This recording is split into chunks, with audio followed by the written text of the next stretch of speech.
We have to look at these patterns that are highly valued in the eyes of other people and bring them under observations. Why am I motivated to be a success? Is it for the work itself, or is it for the approval that I get from what I do? That was the crucial question for Delvin Williams, a star San Francisco 49er running back in the 1970s. Change began only when he understood that being a type 3 had shaped his entire life.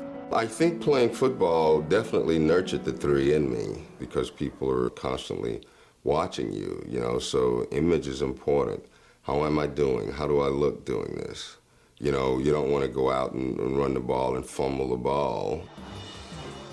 Image was everything to Delvin Williams, and he never looked better than when he was working his magic on the playing field, first at the University of Kansas, and later when he became a star running back for the San Francisco 49ers. In many ways, the adrenaline rush of his job as a professional football player was a perfect match for a type 3 like Delvin. The game of football is goal-oriented, and it really reinforces doing, and your whole self-worth is tied into the outcome. But no matter what he accomplished, and long before he heard of the Enneagram, Williams felt like he could never rest. In the big age, you never get a chance to enjoy victory. It's you win, and the next day it's the next team. His desire to do more and do it better was so great he ignored the physical toll the game began to take on his body. I played hurt. I played with broken bones. I played with cracked ribs. Threes don't know how to slow down. But the injuries that began early in his career eventually caught up with Delvin. After 15 years on the field, the damage to his knees and hip left him unable to run, forcing him into retirement. His career was over at the age of 29. For a type 3, nothing could be worse. So Delvin found a new cause, a charity program through which football players could help keep kids away from drugs. He was once again doing something rewarding, and the busier he was, the better he felt about himself.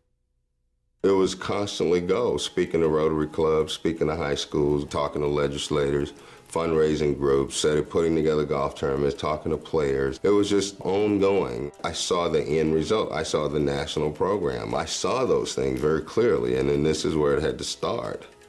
It was with me and getting it done, selling it. Delvin had fallen back into the same old trap. The more he pushed himself, the more exhausted he felt. Something had to change. For Delvin, that process began when his doctor told him about the Enneagram. From that point on, my life has not been the same. It's an ongoing process. The hardest thing was just getting in touch with what you're actually feeling and to slow down enough to do that. And it helps. It really helps. He is still involved with charities and football, but resists the temptation to take up yet another high-profile task at this point in his life. I try and not put myself in situations where the 3 stuff will come out.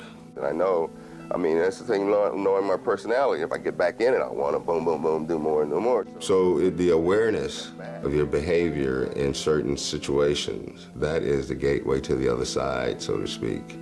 It's through your feelings, not by what you're doing, not being loved by what you're doing, but being loved for who you are as a person, as a being, and how you feel about yourself.